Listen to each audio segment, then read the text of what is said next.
Pod Podcast Productions.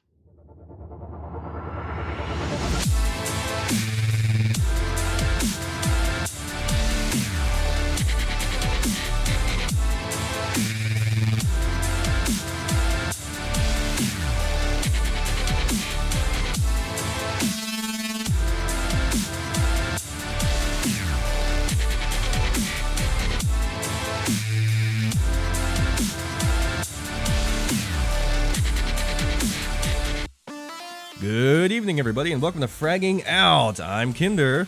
And I'm Kibby. And with us today, we have Overwatch Pro turned coach Roflgator.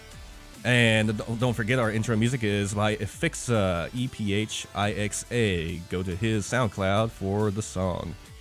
So, Roflgator, why don't you tell us a little bit about yourself, who you are, what you do, what teams you are on?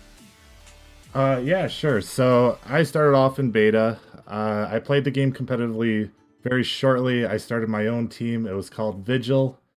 I was kind of a Tracer one-trick, so it was hard for me to adapt to the meta, which didn't have a lot of Tracer early on. Right. And when Tracer came into the meta, I played against Reunited, who was considered like the second best team, I think, in Europe at that time. And Europe was definitely the dominant force at that time. And I became friends with Mendo, who was like, hey, you're a really good Tracer, let's become friends. And we shared opinions on the game, and I told him my philosophy on it. And he thought I was really smart. He eventually ended up joining IDDQD, which is now Envious, and he asked me to join as a coach. So I was like, okay, I can either play on a team that's like top 20, or I can coach the best team in the game. Right. And I figured early on it seemed like a no-brainer, like join the best team in the game, get as much knowledge as I can, and work off of that. So I started off with that team, IDDQD, as a coach. After that, me, Mendo, and Fick left to form Rogue. And we scouted out 3 of the players you see now on Rogue, which would be Wins, AKM, and Unco. And then shortly after that, I left Rogue because of cultural differences, and I joined what became Fnatic for a good year. Eventually, we got dropped because of org issues and Overwatch League issues, and I joined Tempo Storm for about a month before they dropped due to the same reasons. And here I am now. All right. And you said you were a Tracer main at the time. What do you main now? Well, now I'm playing mostly tanks. I realized that when you're a coach and you're spending 8 hours a day spectating the game, you don't actually get to play the game a lot. So your mechanics just go to hell. Like my Right. mechanics were just completely gone. I couldn't play the game at all anymore. So I figured out I would take Twitch chat's advice and be a no brain, no aim Winston main. And I took advantage of that, and I've actually been climbing really fast. I started playing again now that I'm teamless, and I mostly play Winston, Zarya, Reinhardt, and Diva. Yeah, that's really, really funny because this season I started off as a Tracer main for my first DPS main and climbed very quickly with Tracer at the beginning of it and, started playing Tracer and Pharah, and then I picked up Reaper as well. And I kind of took a break from the game for a couple of weeks and, kind of like you did, my mechanics just kind of went to hell. And here recently, especially the past few days, it's just been the kind of thing where I'll play Tracer and maybe suck at it, maybe do okay, but not nearly as good as I was doing. But Winston has been my go-to, out of nowhere for the past probably 3 or 4 days, and it's been really fun. I've really enjoyed it. Well, Winston's probably in the current meta the strongest character in the game. He has a really strong engage. He could kill Zenyatta by himself, and he's just so strong. And the funny thing is I know what to do on every single hero, but it's just annoying because okay, I know my job is Tracer. My first job is to flank and make sure that their flanker doesn't get to our backline, and my second job is to kill their supports. But I just can't do it. Right. I know exactly what my job is, but I just don't have the power to actually do it anymore.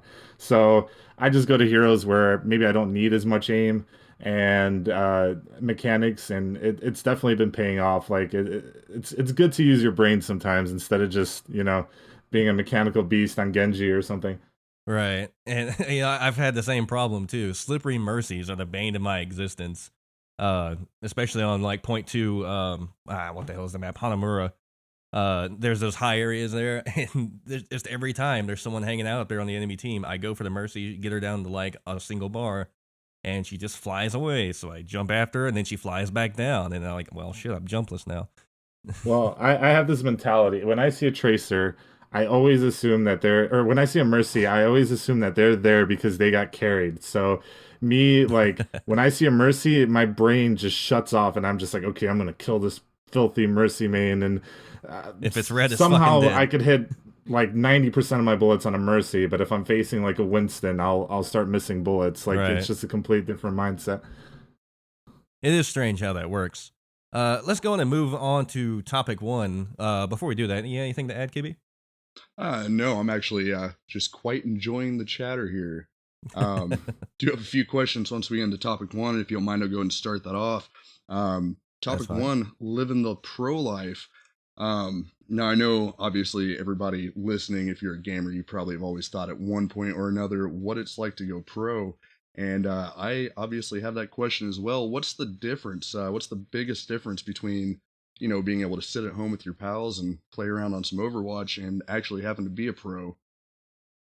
So, the best thing about that is probably like just for one, you travel a lot, and it depends if you like traveling or not. Some people really don't like traveling and they're really antisocial. I mean, let's be real. Like, we're in a community where most of these people are gamers who play gaming, who play games because they don't have a social life. So, a lot of them, when I meet them in person, they're super uncomfortable and they just, they prefer to just be alone. But for a lot of people, it's like a super awesome opportunity. You get to travel the whole world.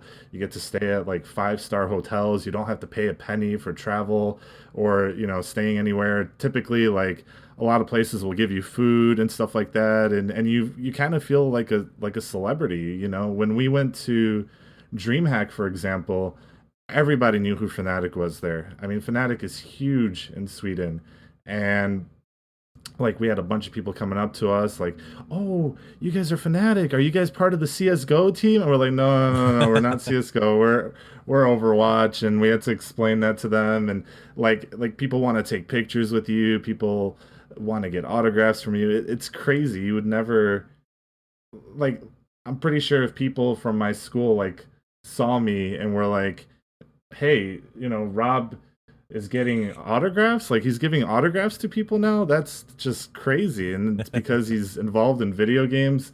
It's a whole different thing, but it does have its disadvantages as well. Like, for example, when we went to OGN, I couldn't participate in that, and I couldn't go because my dad was super ill. And I needed to stay home to take care of him because he was at the point where, he was just stuck in bed. So that makes you feel like crap because you have this like tough decision to make, and it wasn't a decision. It's like, do I go to Korea and try to hire a caretaker? How much does a caretaker cost and all this stuff, or do I stay at home? And I mean, that was a no-brainer, but you really feel like you let your team down because I couldn't be there, and I couldn't be there full-time coaching. Like, all I could do is stay up at night and do some reviews of the VODs from their scrims and stuff like that. But I couldn't, go onto like a bulletin board and draw things out. I couldn't VOD review with them directly. And when they played Runaway and some of these other teams and lost, like, it makes me feel like I'm a big part of that and that I was like really responsible for that. Right. And I've noticed that too about, the people, the pros there not being the people that you envision them being. Like, I forget his name. I probably better I don't name him. There's one guy I happen to be watching a Twitch stream, and it's just cuts, and it's like this big chubby white dude. He looks like some dude that got his shit kicked in high school, and he's here sitting with the best of the best up here playing Overwatch, but he's still like kind of spurging out over there, just kind of like no expression on his face, just like uncomfortable, just like I'm here to play the game and go home, that kind of deal.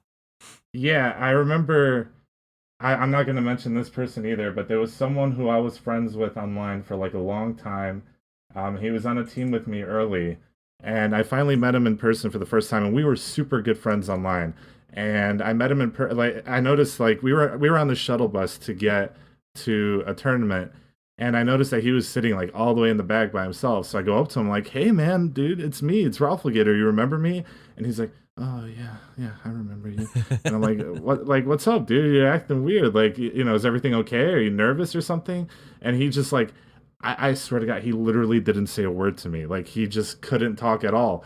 And then later we talk online, and it's like he's perfectly normal again. He's able to talk Yeah. to me. He's like perfectly normal. So it's interesting. Like, you do have a lot of instances like that, and the kind of personality I have, like, I like to just like go up to people and interact with them. I don't like to like BS around. I just, I tell them the truth, and I'm straightforward with them. And some people, like, they can't handle that. And Right. it's just like, it's just really weird, when you go up to someone, you're like, "Hey, dude, like, I remember you from online. How do you feel?" And the kind of personality I have, I'll be like, "Hey, man, remember when I owned you in this game or something?" Or like, "Are you still feeding in all your scrims?" And they don't know I'm just like kind of like busting their balls, and they'll Right. be like, "Dude, I just met you in person. Like, why are you talking to me like that?" And I had to like kind of tone that down because although like 99% of people, they're super cool and they joke around me and I've like made friends instantly, like some people, like there is like 1% of people who, like,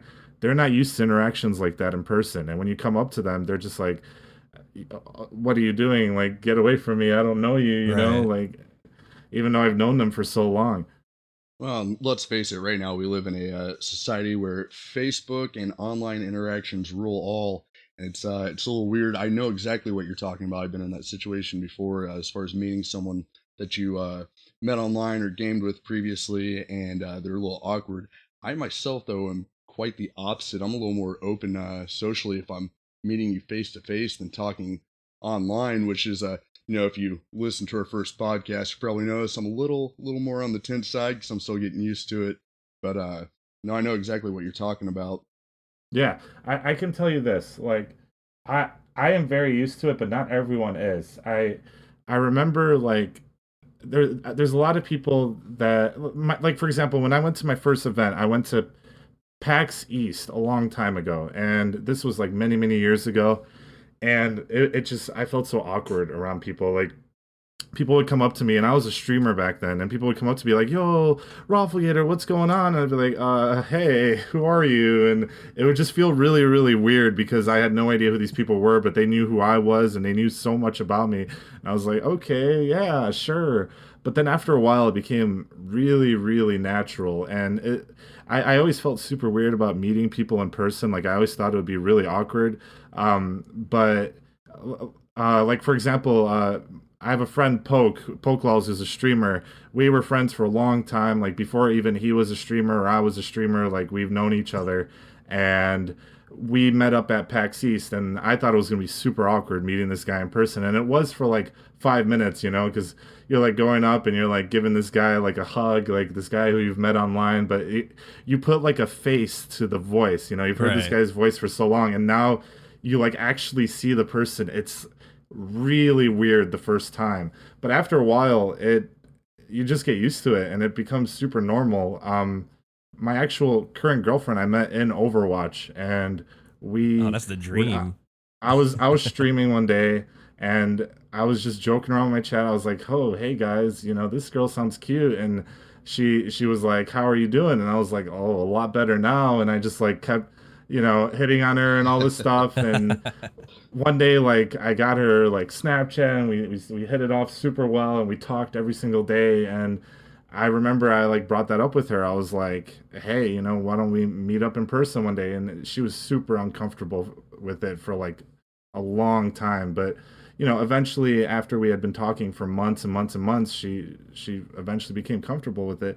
And the first day we met, like, I just said, screw this. I went in and I just gave her a kiss right away. I was like, I'm gonna just go in for it right away the second I see her, and I'm just gonna cut all the awkwardness and everything. And like, within seconds, like, everything was super natural. And like, we're still together today, and it went super well. So even though, like the best thing you could do when you meet someone from online, my advice is just be yourself. Like, just go up, give them a handshake, I don't know, touch their butt, like, do something that I just don't think break the that's good ice. advice, Seriously, Roflgator.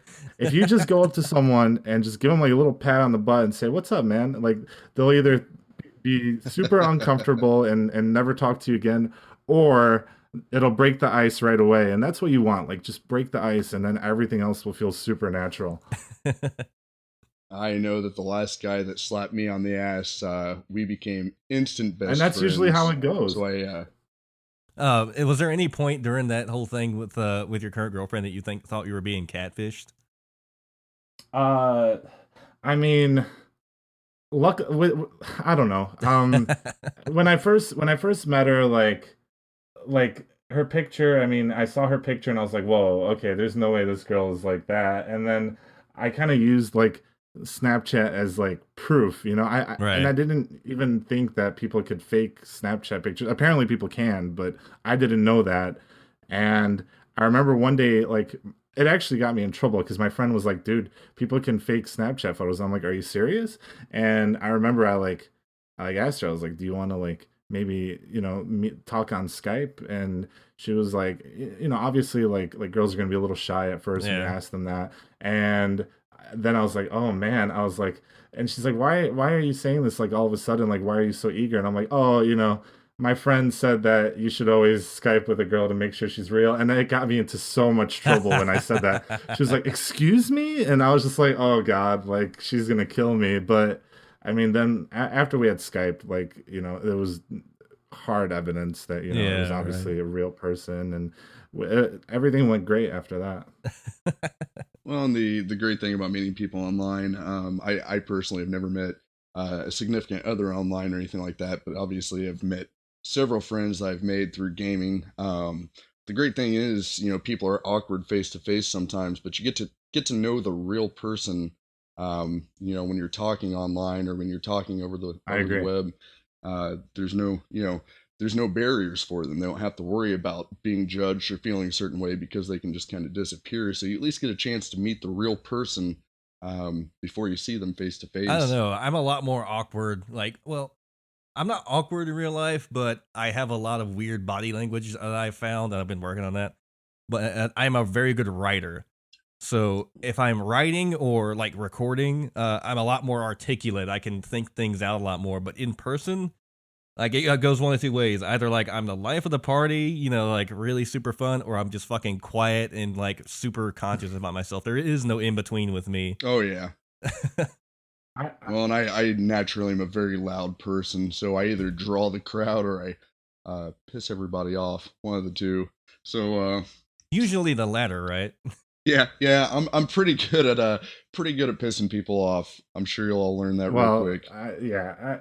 It really depends on your personality. Like I said, I'm someone who's really straightforward, and I don't like to BS around. And if I feel some way about someone, like I'll bring it up with them right away. And some people love that, and some people just really don't like that. And it's gotten me into trouble before. It's gotten me, you know, some enemies on some of my previous teams, because as a coach you kind of have to be straightforward with people and you have to tell them the truth, and people won't always agree with you.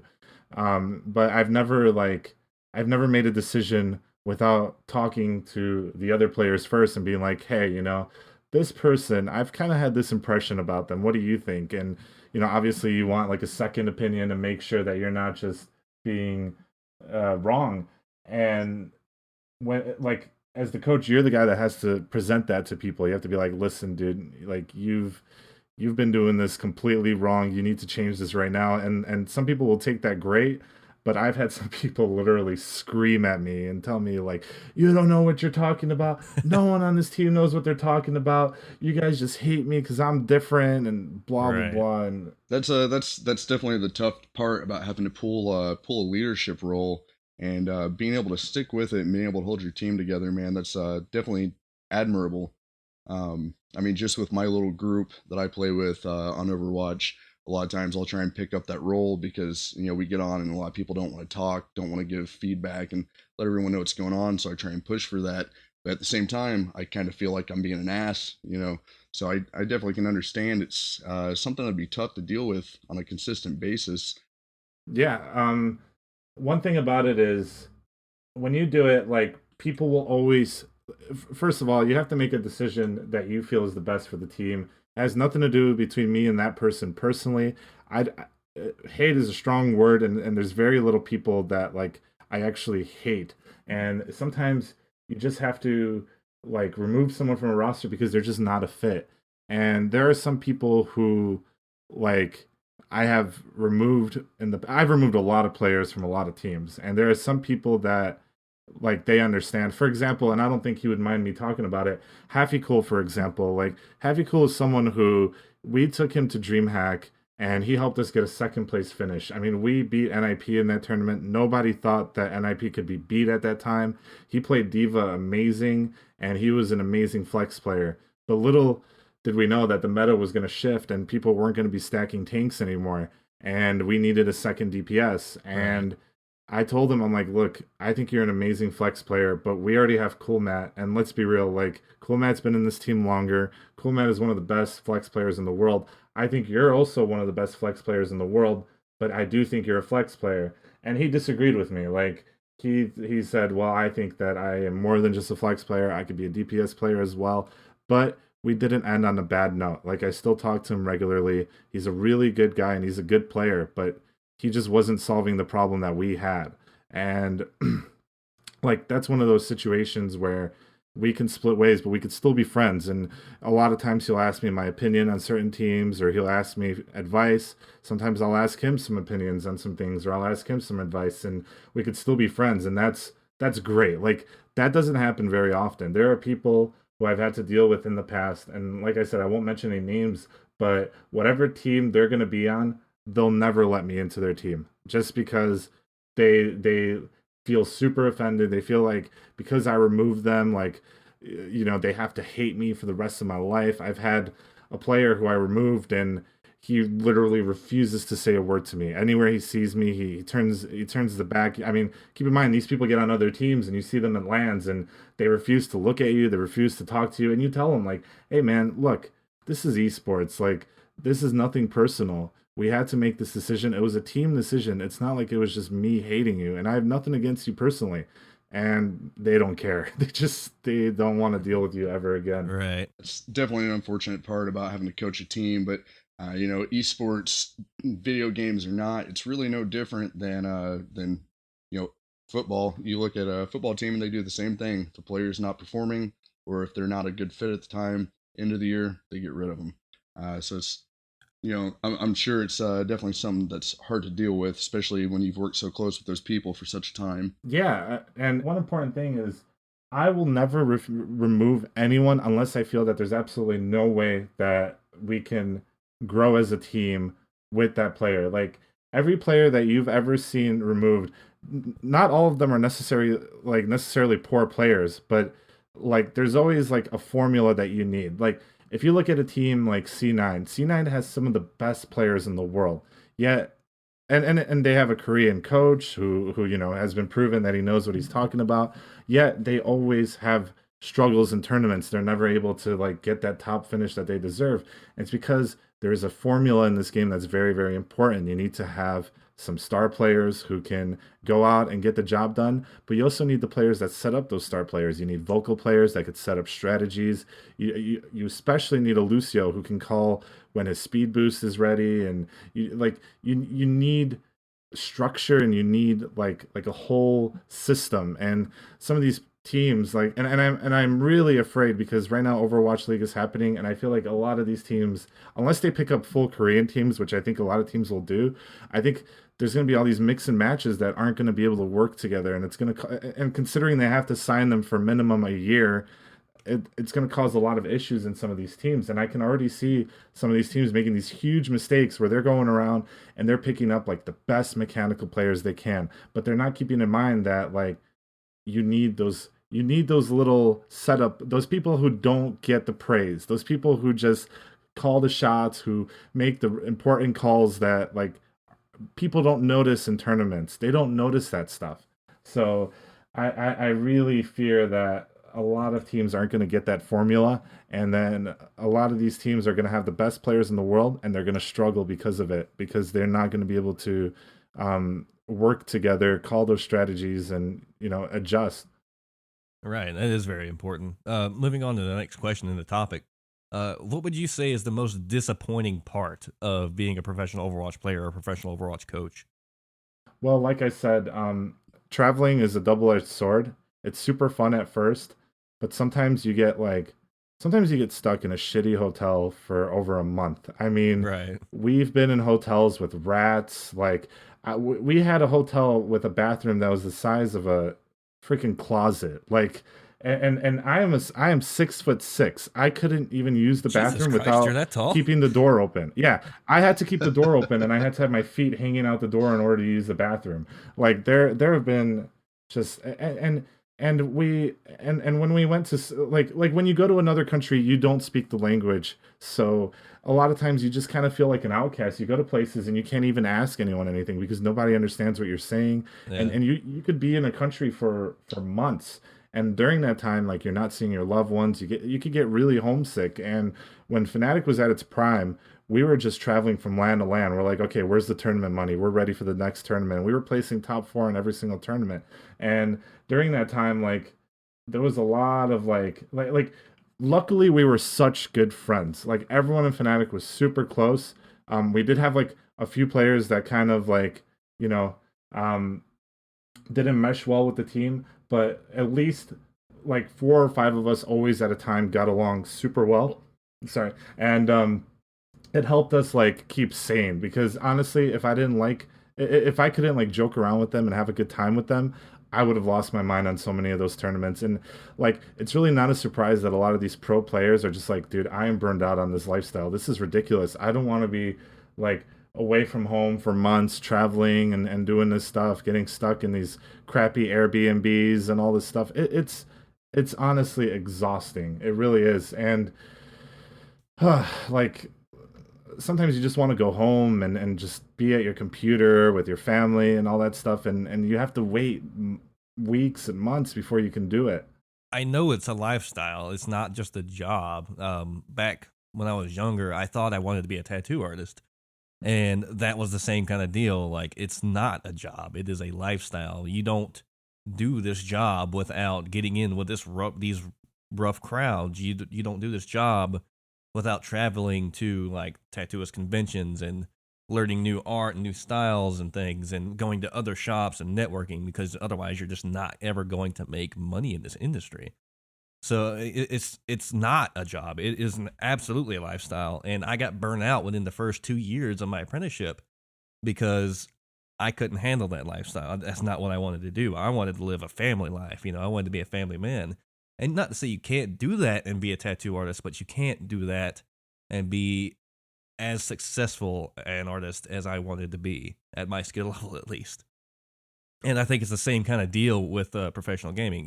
It's you have to live the lifestyle. You can't just be good at the game. Yeah, I could say, for example, like, I mean, I know a couple players like Too Easy, for example. He's married, and he would be at the team house for months at a time, like unable to spend any time with his wife. And I can't even imagine, like, you're married to someone, but you live in a completely different country than them, and you don't get to spend any time with them and stuff like that. I've never actually talked to him about it on a personal level, but I have thought about it deep down, and I was like, man, that's rough. If I ever went somewhere, and that's kind of why esports is kind of changing, and what they want to do is give players apartment buildings and stuff like that instead of these gaming houses, because you have players that come overseas and they go to these gaming houses and they're stuck with these players 24/7. There's nowhere they can go, and you just like, sometimes you just lose your mind. So what they want to do is give players a little bit more freedom, give them some apartments so they could have their own space, and they could have a girlfriend or someone come and spend time with them. Like, it doesn't matter what you do as long as you show up to work every day and show up on time. But that to me makes a lot more sense than making someone like give up everything in life and just play this game and have like, unable to spend any time with their girlfriend or their wife, and unable to spend any time with their family because they're just in a gaming house with these people 24/7. And people have found that it's just like super unhealthy, and people get burned out. And that's why a lot of these esports careers are so short, and people are like, get me out of here. I just want to be a streamer. I don't want to do this anymore. Right. And you have people like let's look at DeFran, for example. Like, DeFran's like, I'm tired of this thing. Like, I gotta scrim every day for so long, and I have like no personal life and no anything. And he just like, he just lost it. You know, he started trolling and doing all this stuff. And I think he's I think he's probably the best soldier in the game. But I mean, some people just lose it. And you look at like Taimu, for example. He's obviously very burned out in the game.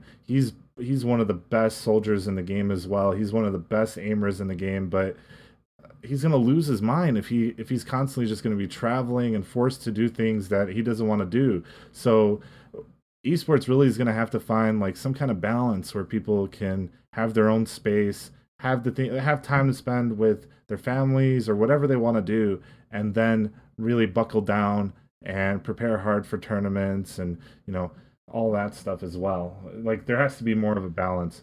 Even if it is something that you do want to do and you do enjoy it, being away from home that long, I can only imagine takes its toll. I've done skilled trades most of my life, and with a lot of that work, you know, you're gone away from home for a couple months at a time, but I still get to come home on the weekend. So Saturday night, Sunday night, I'm back home. But even only having 2 days out of the week, it's something that I couldn't get into, and I lost my interest in it real quick. So I can only imagine how it would be being away from home for months at a time, not being able to see anybody or talk to anybody or really do anything other than Overwatch. I love the game to death, but that would be a bit of a hurdle to get over. Right. Yeah, it's not easy. And you know, people like give pro gamers like a lot of shit. They tell them like, hey, you know, you guys just play video games for a living. Like, what kind of a life is that? And they don't understand that every single job, no matter what it is, has some kind of hardships and some kind of hurdles you have to go over. And honestly, it's not, there's a lot of amazing things. Like, it's awesome being able to play video games for a living.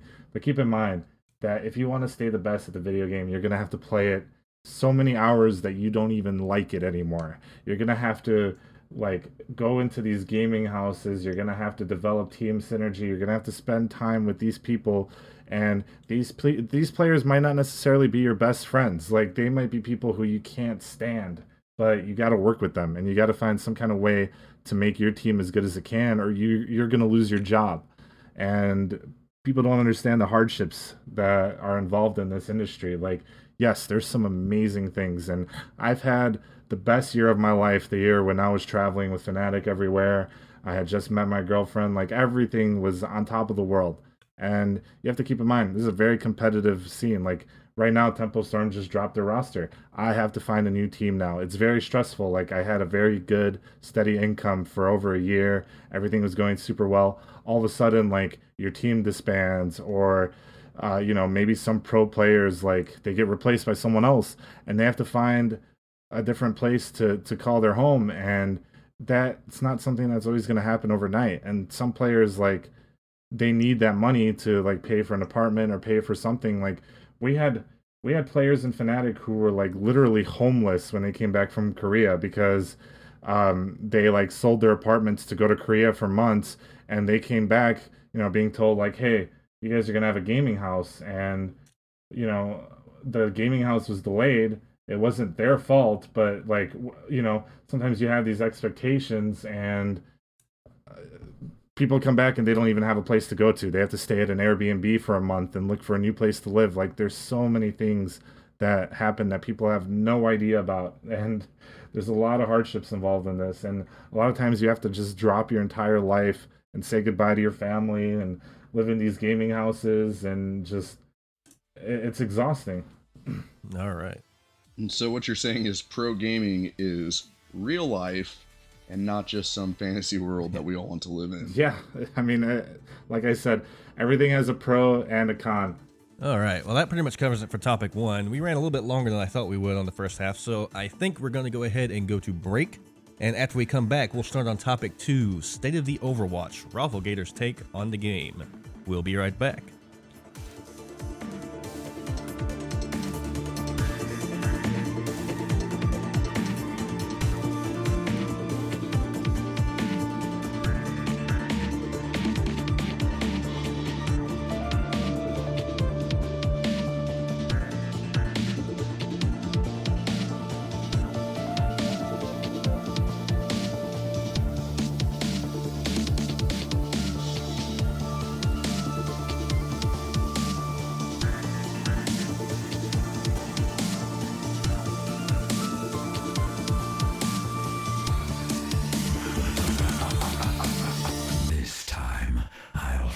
finish the job. Welcome back, fraggers. We have Roflgator here. Going to go ahead and hop into topic 2, the state of the Overwatch. Roflgator, we're just going to talk a little bit about your take on the game.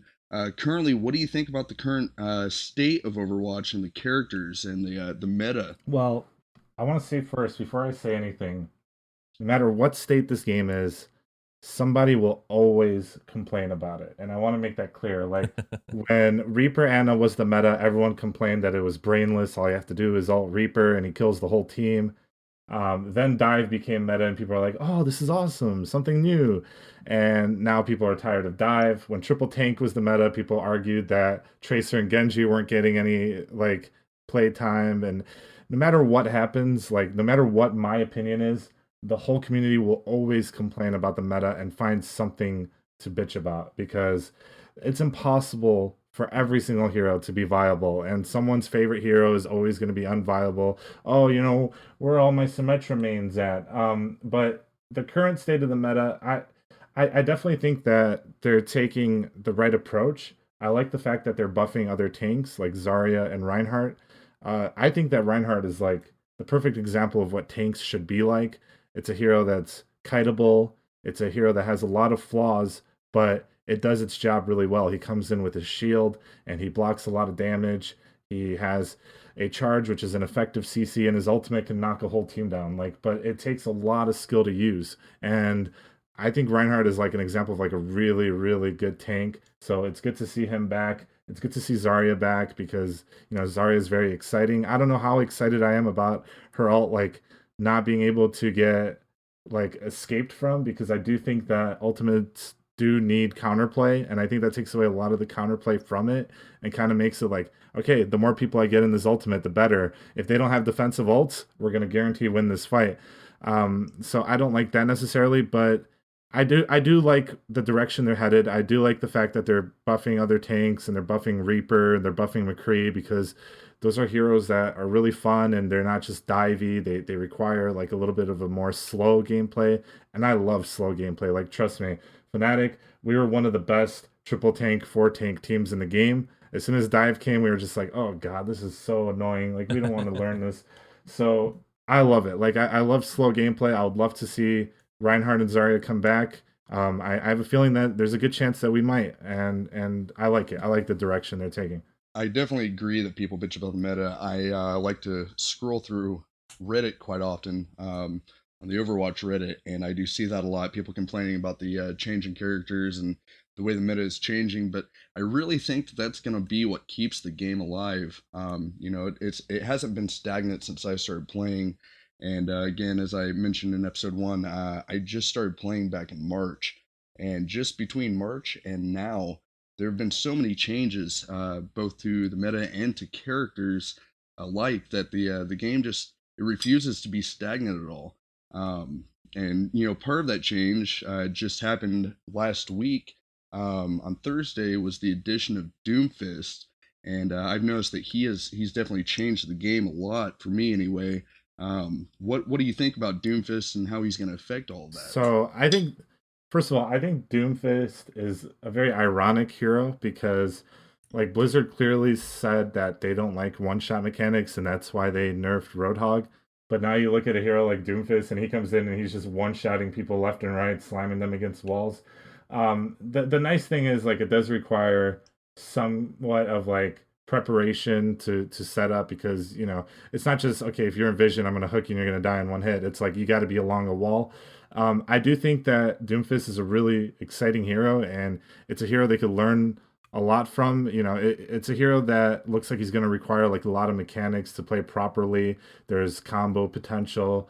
There's setup required to get certain kills. You can't just go in and expect to get kills, because he's actually surprisingly squishy. Like, people deal with him super easily. If there's a McCree in the backline, what are you going to do? You're going to jump on top of him? Absolutely not. McCree's going to stun you and kill you instantly.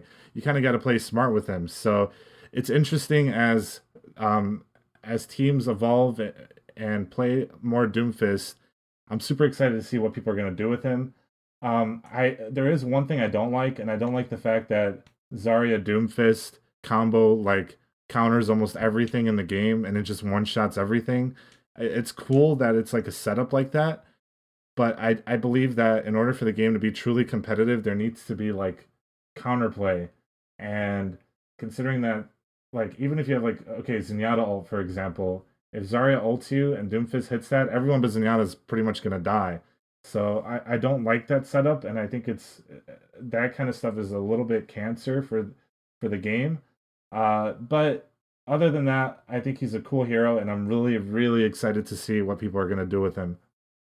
Right. And like I said in our previous episode, I think that you're right on point with Doomfist, that he's going to end up being kind of the next Genji, where you're going to have people that do incredible things with him that, you get the pro Genji meme where it takes an enormous amount of skill setup and game awareness to make effective use of him. But then you're going to have the people that are like, in plat and gold that play Doomfist and wonder why they suck with the character and why they can't get anything done with him. I think that's where he's going to situate himself as a hero. Yeah, when I first played Doomfist, I had no idea what I was doing. I was playing in PTR and I went into a quick play game and I managed to pick him first. And I was like, oh man, this hero sucks. No one's going to play this hero. He's so squishy. Like, and I had no idea what I was doing with him.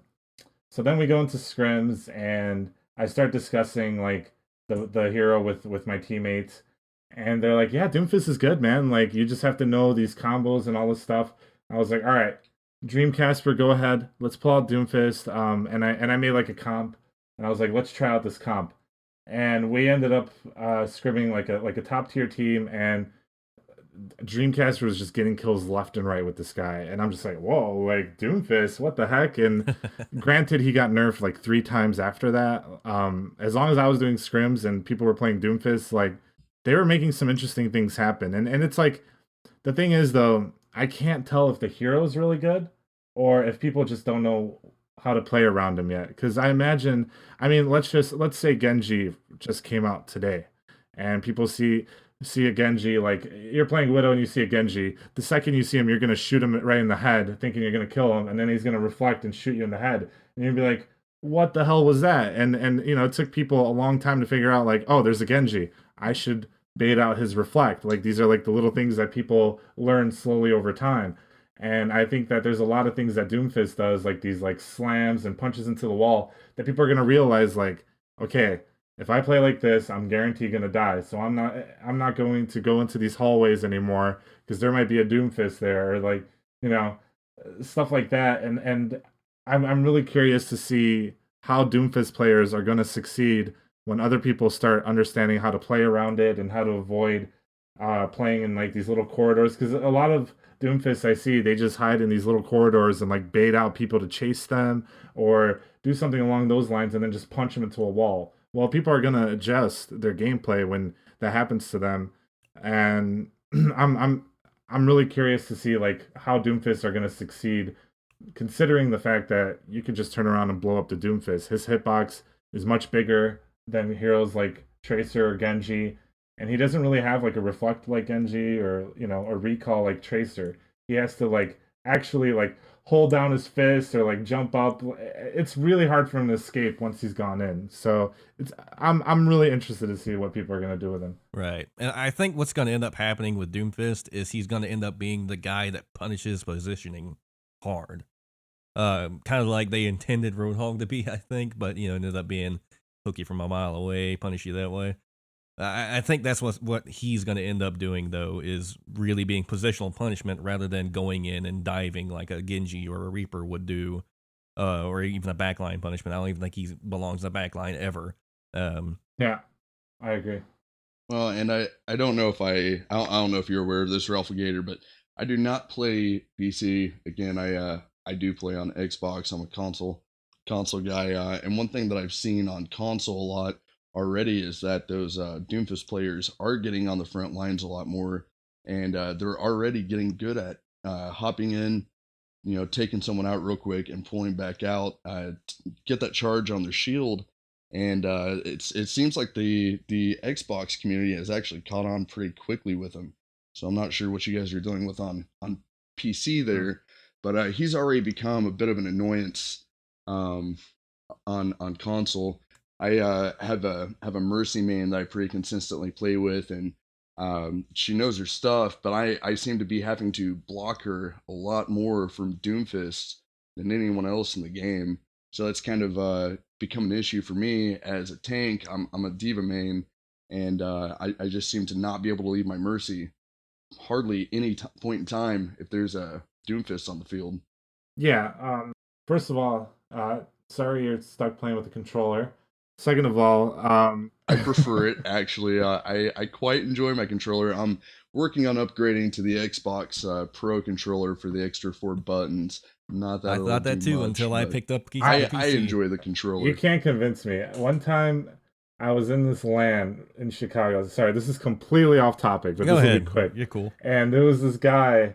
They mixed up the teams, and at that point, my account was like 4,500. So they had put me with like the lowest rated players there. And one of the players there, like I was like, "Oh, hey man, like who do you play?" And he's like, "A little bit of everything." And I'm like, "Okay, cool." And I'm like, "All right, well, you could set up right here." He goes into his bag and he pulls out an Xbox controller and plugs it into his PC. And at that moment, I knew that I was screwed. And that guy, like, he couldn't even plug his mic into this, like he couldn't even set up like a push to talk or anything. And he ruined my view on all Xbox controller players forever. Like, maybe you can save it, but that one guy has just killed it for me. I'll never respect an Xbox player again because of him. So you guys have to redeem Well, yourselves. I tell you what, Roflgator, you give me a chance, and I promise you, I All will show right. you the light. Whatever you say, big guy, you're still gold.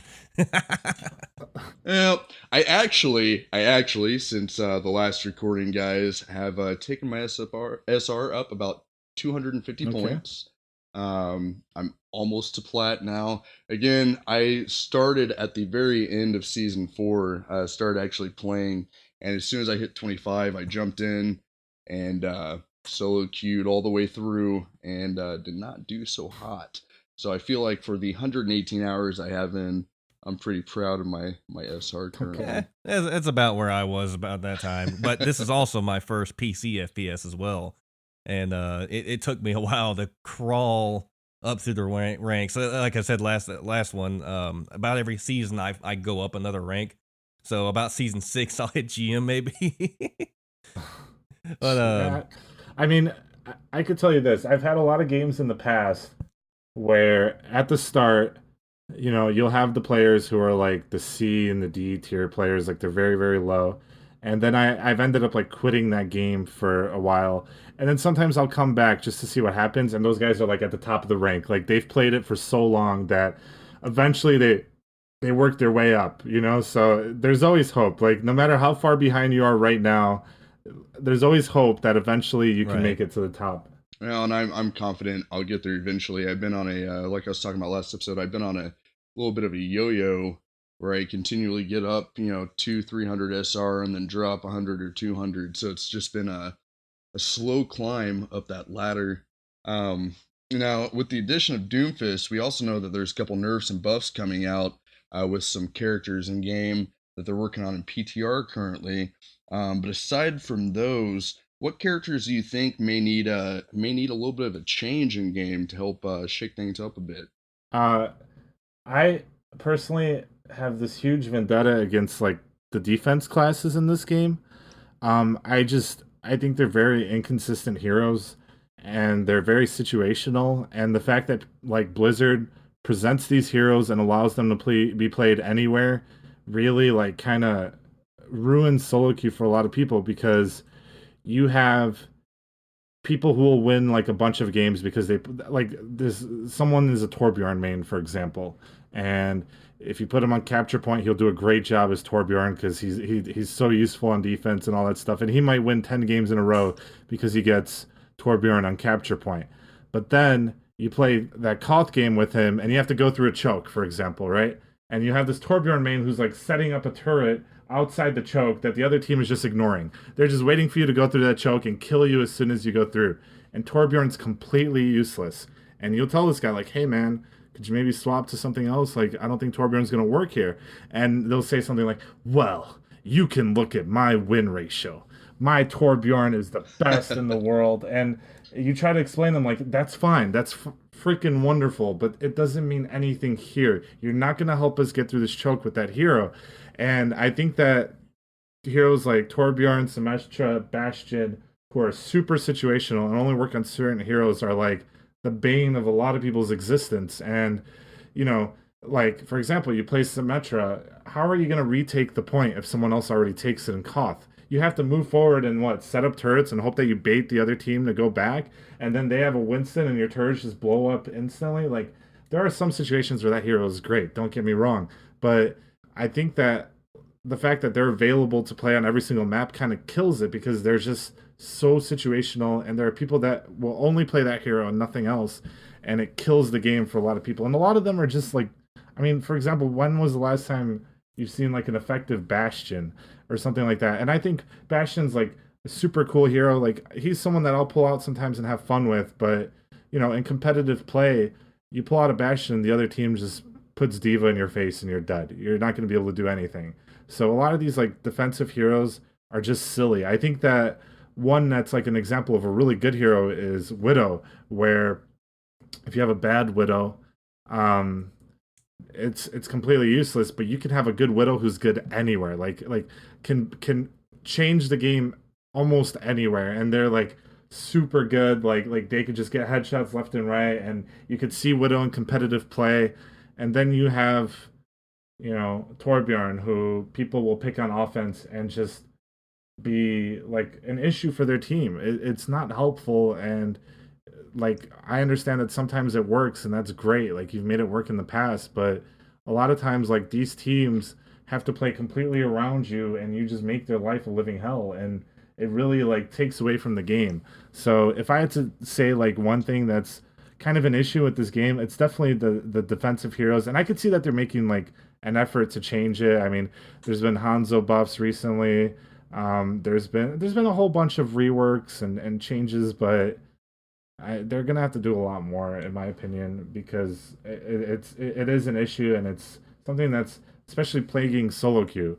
You'll have a lot of people who just pick these heroes just because, you know, like I'm feeling lazy today. I really don't want to aim. I don't want to work. So I'm either gonna pick Mercy and just sit back and heal, or I'm gonna pick Torbjorn and just set up a turret and not do anything else. And it really makes the game so much more difficult for everyone else when people do that. Right. And I mean, and you know, they walk a really fine line too with the way they balance everything between a character being completely useless and overpowered as all hell. You can never balance those heroes. Like, right. Bastion will never be balanced with this toolkit. How could you? He's either going to completely obliterate everyone, or he's going to get shut down completely. There's just no way to balance a hero that has that much damage. Right. And I mean, even the differences between console and PC. I mean, look at Torbjorn as a good example. On console, they actually had to nerf Torbjorn's turret because it was too strong, and you can't have the mechanical skill on console to beat Torbjorn that way. On PC, they just left him alone, and he's actually underpowered. Yeah, no, I've heard those stories, and I mean, when you look at console, like, you can't really just like you're really limited to how much you can move. You can't do 180s because you're on a control stick, so you're really limited to like your movement, and like everyone's aim is obviously going to suffer a little bit because of it. But Torbjorn's turret, it doesn't care whether you're on console or not. It's going to have the same aim. So I definitely can understand why they needed to nerf it there and why it was problematic, because everyone else's aim is obviously like not going to be like top level mouse quality, but like the Torbjorn turret, it's not using an analog stick. It's a freaking part of the game. So it doesn't care whether you're using a stick or a keyboard. So right. I can definitely understand why that was problematic. Right. And we're nearing the end of the episode here, but before we go and do our plugs and everything, you got any funny stories you'd like to share about the game or the pro scene or people that you've met? Oh, dude, I have so many funny stories. I don't even know. Okay, there's like Europe is where most of the really funny things happened. A lot of times we would just get lost and just go to some random place, and people wouldn't speak English. And there was this one time where where Fnatic went to like a dry cleaner so that we could get our clothes cleaned. And we didn't speak the language. We had no idea what was going on in there. And this guy came up to us and he's like, "Oh, I'm David. I will help you." And he spoke English and he like helped us get set up and everything. So we like created this thing where we would pray to David whenever we were in trouble in our games. And like what we would do is we would take two fingers, put them up to our lips, like kiss our fingers, and then point in the air. And I don't know where this started, but there was some meme that David died for our sins or something. And like we would pray to David, like point our fingers into the air and be like, "This one's for David." If you ever watch any LAN with Fnatic, like any of the old replays, often they would like kiss their fingers and put them in the air and like point them towards me, and I would do the same. Like that was like the meme. It was like the David thing. And there's a lot of really dumb things that happen. Like one time, so like we had a food budget and we had to be very careful with our food budget. So typically like food was scarce. And what happened was there was this one time we went somewhere and we were in a country where I think it was Sweden, but I don't remember. We were in a country where they only took chips. They didn't take normal credit cards. And I use a PayPal card, and the PayPal card doesn't have a chip. So I couldn't buy any food. And like IDDQD was on our team at that time, and he said that he was going to cook dinner. Like he said he was some world champion chef and he was going to cook dinner for us, but he didn't. And I had to cook dinner, so I cooked quesadillas for everyone, and they were delicious for one, and everyone liked them. But the next day, like I was really, really hungry, and we were really short on food. So I was like, you know what? I cooked the day before, so I should be able to get some extra food. So I'm like grabbing some food and I'm putting it in my pocket. And as I'm putting it in my pocket, Cool Matt comes in and sees me. And he's like, "What the hell are you doing?" And he's like, "I caught you red-handed." And everyone's like turning around like, "What's going on?" And we're both just like dying laughing. We're like, "Oh my God, I've been caught." Because like, I'm just like, it just looks so ridiculous. Like I'm hiding food in my pocket so I could get it out and like have an extra ration. Because all of us were like, so short on food. And that was like something really stupid that happened. But the weirdest and funniest thing, and this will be the last story. One day, after DreamHack was over, we all went out and we got some drinks at a bar. And I went back inside and I wanted to call my girlfriend. So I was like inside the hotel room, like talking on the phone. And everyone's coming back inside. I could hear like everyone headed for the hotel rooms. So I hang up with her. And Vonathil comes back with some guy I've never seen before in my life. I have no idea who this guy is. And I'm like, "Vonathil, who is this guy?" And I don't remember his name, but he's like, "Oh, I think it was like Steven or something." He's like, "Oh, this is my friend Steven. He's in a gang." And I'm like, "What?" And he like brings this guy in and brings him into the room.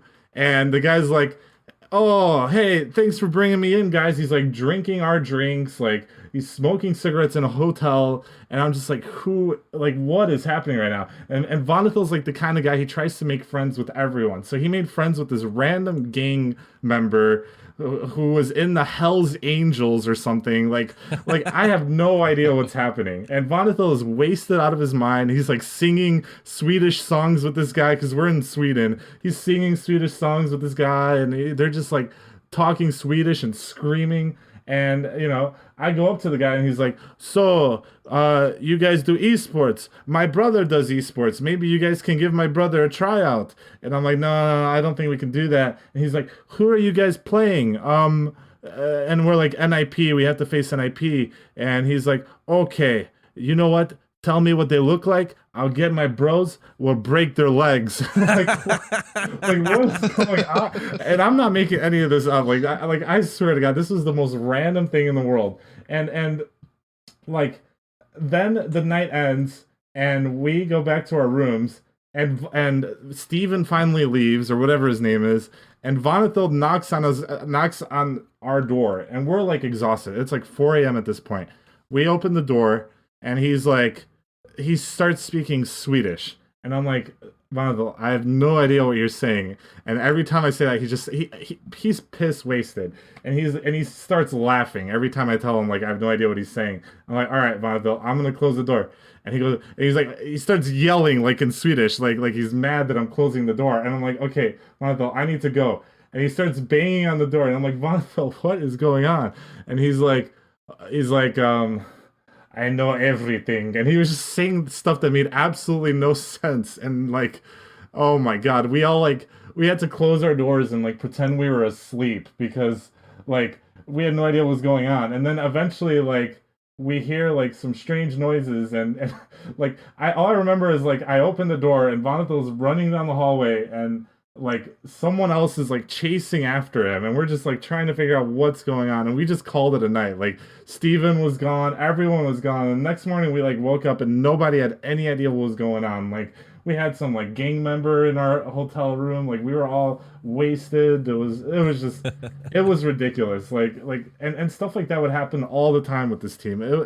Like it was, I don't know, I don't even know how to explain it, but yeah, like stuff like that. It was pretty common in esports, and every single team had their stories of like, I mean, you can only imagine what happens when you get like a bunch of gamers drunk. Some of these guys are getting drunk for the first time in their lives, so you'll have people that like puke in hotel rooms and all this stuff, and like, I don't know, it's a lot of times it'll be really fun, but sometimes it's just an absolute nightmare. I've heard stories of like players ripping off their clothes in their hotel rooms and throwing up all over themselves. Like I've heard it all.